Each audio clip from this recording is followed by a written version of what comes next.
Les combats firent rage. Les dieux n'avaient plus l'habitude de combattre. Ils avaient perdu leur fraîcheur physique. Ces êtres supérieurs abattaient par légion les envahisseurs. Pourtant, cela ne suffisait pas. Les morts ne connaissaient pas de repos et se relevaient sans cesse aux cris de leur maître. Alors qu'Antarak parvenait sans peine à les vaincre, soudainement, une lumière intense enveloppa le champ de bataille. Les bruits des fers qui s'entrechoquaient, les cris de guerre et de douleur furent remplacés par un silence terrifiant. La lumière se dissipa, tout avait disparu, dieux et guerriers, sans laisser aucune trace. La vallée était recouverte d'une légère couche de cendres. Seul Antarak avait échappé à ce carnage.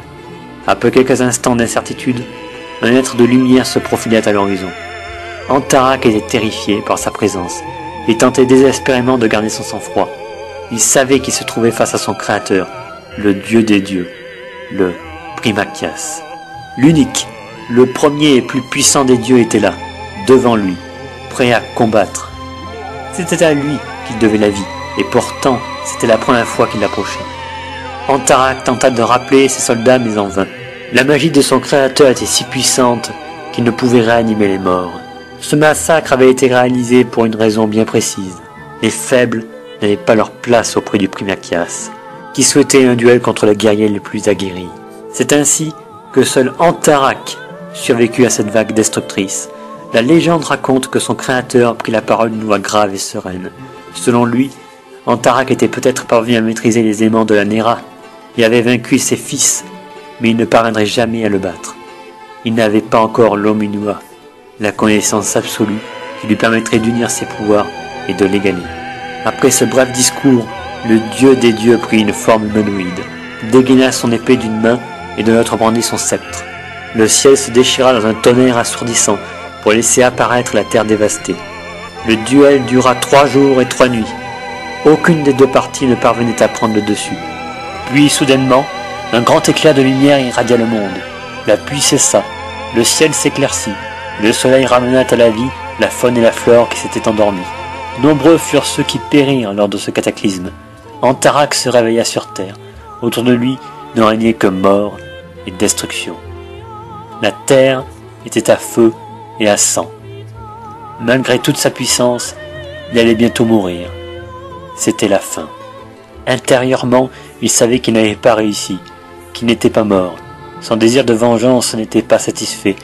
Lui, qui avait tant donné dans cette quête, il ferma les yeux, prit une profonde inspiration et, pour la première fois, pleura.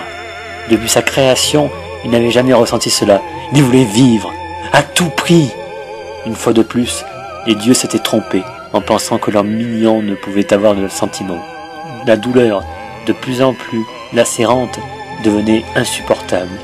À l'instant même où il avait accepté son sort, une voix juvénile retentit derrière lui.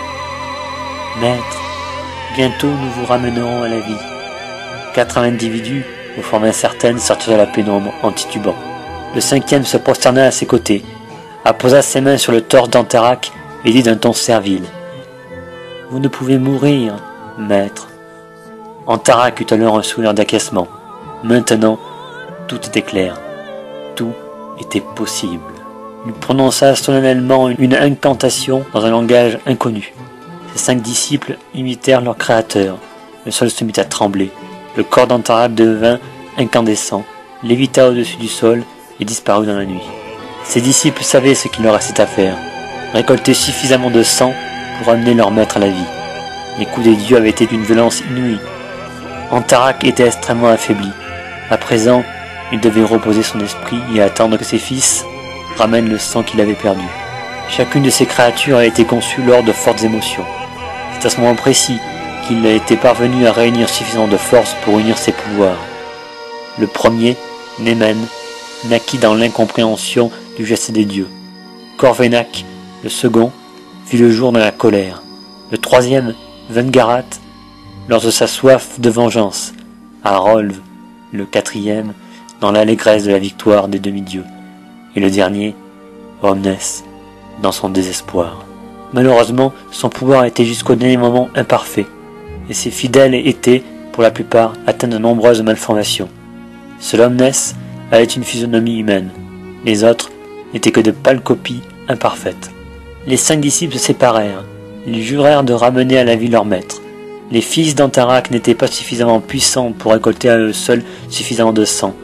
Ils parvinrent à créer chacun de leur côté un ordre voué au culte d'Antarak. Nemen migra à l'est, au continent de l'oubli. Corvenac au sud, dans le désert. Vengarat au nord du mont Errant. Harolv traversa le grand océan de l'ouest. Et Omnes resta au centre de la terre des hommes. C'est ainsi que naquirent les 5 courants actuels des Omnicains.